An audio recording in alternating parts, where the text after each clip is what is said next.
অভ্যুত্থান পরবর্তী আমাদের অন্যতম প্রধান দাবি ছিল এবং সর্বপ্রধান কর্তব্য হওয়া উচিত ছিল আহত এবং শহীদ পরিবারের পুনর্বাসন নিশ্চিত করা, আহতদের চিকিৎসা নিশ্চিত করা।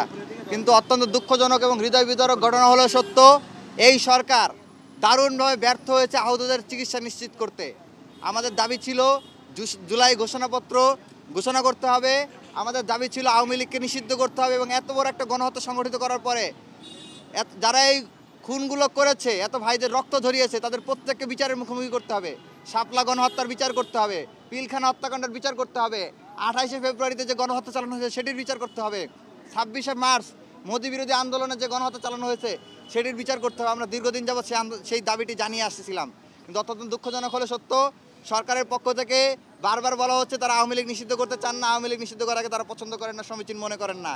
আমরা আজকে বিভিন্নভাবে আমরা ইতিপূর্বে আন্দোলন করে, মিছিল করে, সংবাদ সম্মেলন করে আমাদের দাবিগুলো জানিয়েছি যে আমরা আওয়ামী লীগ নিষিদ্ধ চাই এবং আমরা আহত এবং শহীদ পরিবারের পুনর্বাসন চাই, তাদের চিকিৎসা সেবা নিশ্চিত করুক রাষ্ট্র, এই দাবিটা আমরা জানিয়েছি। এবং অন্যান্য আওয়ামী লীগ গত 15-16 বছর যাবত যত অপকর্ম করেছে সবগুলো অপকর্মের যাতে বিচার করা হয় সেই দাবিগুলো আমরা বারবার জানিয়ে এসেছি, কিন্তু সরকারের পক্ষ থেকে কর্ণপাত করা হয় নাই। আমরা এটার সর্বশেষ ফর্মাল প্রক্রিয়া হিসেবে আমরা আজকে স্মারকলিপি নিয়ে আসছি। আমাদের স্মারকলিপির মাধ্যমে আমরা আমাদের দাবিগুলো আবারও রাষ্ট্রের কাছে ফর্মাল ওয়েতে পৌঁছে দিব আজকে, এবং পরবর্তীতে যদি আমাদের দাবি মেনে না হয় সেক্ষেত্রে আমরা খুব শীঘ্রই আমরা আন্দোলনে ঝাঁপিয়ে পড়ব।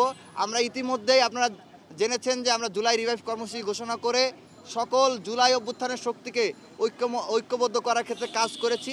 সেক্ষেত্রে আজকে এখানে আছেন এন্টি-ফ্যাসিস্ট কোয়ালিশন, তারপরে আছেন জগন্নাথ বিশ্ববিদ্যালয়ের সমন্বয়করা রয়েছেন, জুলাই রেভলিউশনারি অ্যালায়েন্সের সদস্যরা রয়েছেন, পুনাবের সদস্যরা রয়েছেন, পুসাবের প্রতিনিধিরা আছেন, তারপরে ওয়াইবিএফের প্রতিনিধিরা আছেন, স্টুডেন্ট অ্যালায়েন্স ফর ডেমোক্রেসি স্যাডের প্রতিনিধিরা আছেন, জাহাঙ্গীরনগর বিশ্ববিদ্যালয়ে যারা কাজ করেছেন, এখনও জুলাই অভ্যুত্থানে সক্রিয়ভাবে অংশগ্রহণ করেছেন কিন্তু কোনো রাজনৈতিক দলে যান নাই, শুধুমাত্র দেশের মানুষের কথা চিন্তা করে এখনও নিঃস্বার্থভাবে ইন্ডিভিজুয়ালি আন্দোলন করে যাচ্ছেন।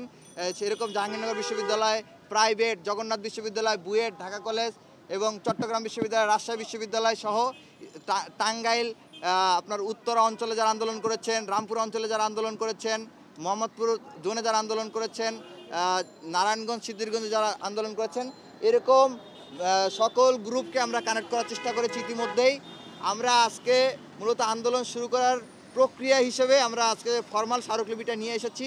আমাদের দাবিগুলো যদি মেনে নেওয়া না হয় সেক্ষেত্রে আমরা খুব শীঘ্রই আমরা পরবর্তী কর্মসূচি ঘোষণা করবো। আমরা স্মারকলিপিটা পৌঁছে দিতে এসেছি। কিছু কথা বলার জন্য অনুরোধ করছি। জগন্নাথ বিশ্ববিদ্যালয়ের সমন্বয়ক ছিলেন, এখনো কোনো রাজনৈতিক দলে যান নাই, এখন ইন্ডিভিজুয়ালি অ্যাক্টিভিজম চালিয়ে যাচ্ছেন।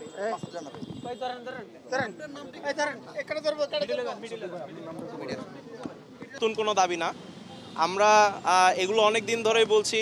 তারা জানে যে আমরা কি চাই, তারা জানে যে জনগণ কি চায়, কিন্তু কোনো এক অজানা কারণে আমরা দেখেছি যে প্রশাসন আসলে আওয়ামী লীগের বিচার নিয়ে অতটা আগ্রহী না। কেন আগ্রহী না এটা আমরা জানি না, কিন্তু তারা আগ্রহী না। এবং সেটার সুবাদেই আমরা দেখতে পাচ্ছি যে কিভাবে দিন দিন আওয়ামী লীগ আরেকটু আগের চেয়ে আস্তে আস্তে শক্তিশালী হয়ে উঠছে। তো আমরা আগে দেখতাম যে যখন আওয়ামী লীগ প্রথম মিছিলগুলো দিত তখন এক একটা মিছিলে থাকতো 10 জন, তারা রাস্তা দিয়ে দৌড়াতো, বারবার পিছে তাকে তারা কোনো মতে তাদের মিছিল শেষ করলেই বাঁচত। কিন্তু এখন আমরা দেখতেছি তাদের মিছিলগুলো দিন দিন লম্বা হচ্ছে, সুসংগঠিত হচ্ছে, এবং তারা যে আগে ভয়ে থাকতো সেটা থাকতো না। আমরা একই সাথে দেখেছি যে আমরা যখন প্রথমবারের মতো মন্ত্রী জুনায়েদ আহমেদ পলক কিংবা যে শাহজাহান খান এদেরকে ধরা হয়েছিল তখন তারা নিজেদের ইচ্ছাতেই রাজসাক্ষী হতেও রাজি হয়ে গেছিল বলে আমরা শুনেছিলাম। কিন্তু তারপরে আমরা গতকালকে দেখলাম যে আমাদের চিফ প্রসিকিউটর যিনি আইসিটির, তিনি বললেন যে আসলে এখন তারা হুমকি দিয়ে বেড়াচ্ছে, তারা পুলিশকে নির্বংশ করে দিতে চাচ্ছেন, তারা যে জিয়াউল আহসান পুলিশকে হেলমেট ছুড়ে মেরেছেন। তো এইভাবে আস্তে আস্তে এই আওয়ামী লীগারদের কিংবা সাবেক পতিত ফ্যাসিস্টদের সাহসের উৎস কি এটা আসলে আমরা জানি। আমরা দেখতেছি যে কিভাবে আস্তে আস্তে প্রশাসনের মাধ্যমে কিংবা রাজনৈতিকভাবে আওয়ামী লীগকে আগের চেয়ে সংগঠিত করা হচ্ছে, পুনর্বাসন করা হচ্ছে। তো আমরা জানিয়ে দিতে চাই যে এখানে আমাদের বাংলাদেশের প্রচুর মানুষ এখন প্রাণের সংখ্যায় আছে, তারা অনেকেই বিভিন্নভাবে আওয়ামী লীগের চোরাগুপ্তা হামলার শিকার হয়েছে, এবং আওয়ামী লীগ যদি আস্তে আস্তে শিকার হয় তারা আসলে জীবিত থাকতে পারবে নাকি এটাও একটা সন্দেহ থেকে যায়।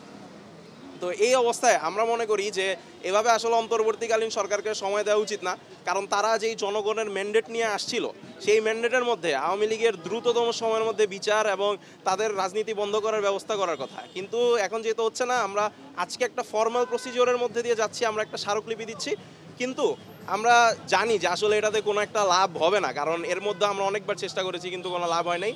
তো আমরা হচ্ছে প্রতিদিনই প্রায় কোনো না কোনো কর্মসূচি দিচ্ছি। উত্তরাতে আমরা এর আগে একটা মিছিল করেছি, আমরা লাঠি মিছিল দিয়েছি এবং আমরা চালিয়ে যাব, এবং একই সাথে অন্য সব স্টেক হোল্ডারদের সাথে মিলে আমরা কিভাবে আরও বড় করে এবং সুসংগঠিত উপায়ে এই আন্দোলন চালিয়ে যাওয়া যায়, সরকারকে চাপ দেওয়া যায়, সেই চেষ্টা করে যাব।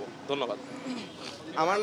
আমার নাম সাংবাদিক বন্ধুগণ, আপনারা জানেন গত 5 আগস্ট খুনি হাসিনা দেশ ছেড়ে পালিয়ে যাওয়ার পর থেকে আমরা ভেবেছিলাম আওয়ামী লীগও হয়তো বা পালিয়ে গেছে, কিন্তু সরকারের নিষ্ক্রিয়তা, আওয়ামী লীগ নিষিদ্ধে গড়িমসি করার কারণে আজকে আওয়ামী লীগ চারিদিকে মিছিল মিটিং করে জনমনে আতঙ্ক তৈরি করছে এবং ভীতিকর পরিবেশ সৃষ্টি করছে।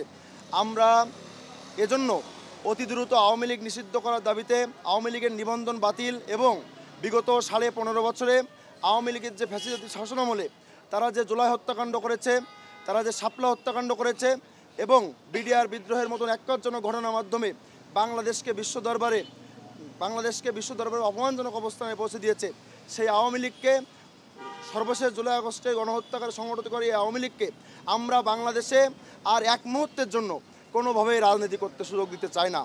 আমরা পরিষ্কারভাবে জানিয়ে দিতে চাই, জুলাই আগস্টের আন্দোলন এখনও শেষ হয়ে যায়নি। জুলাই আগস্ট ঠিক ততদিন চলবে যতদিন পর্যন্ত শহীদের রক্তে মানানো এই বাংলাদেশে আমাদের যে আন্দোলনের লক্ষ্য এবং উদ্দেশ্য পূরণ না হবে, ততদিন পর্যন্ত আমাদের আন্দোলন চলবে। আওয়ামী লীগ যতদিন নিষিদ্ধ না হবে আমাদের জুলাই চলতে থাকবে। ধন্যবাদ।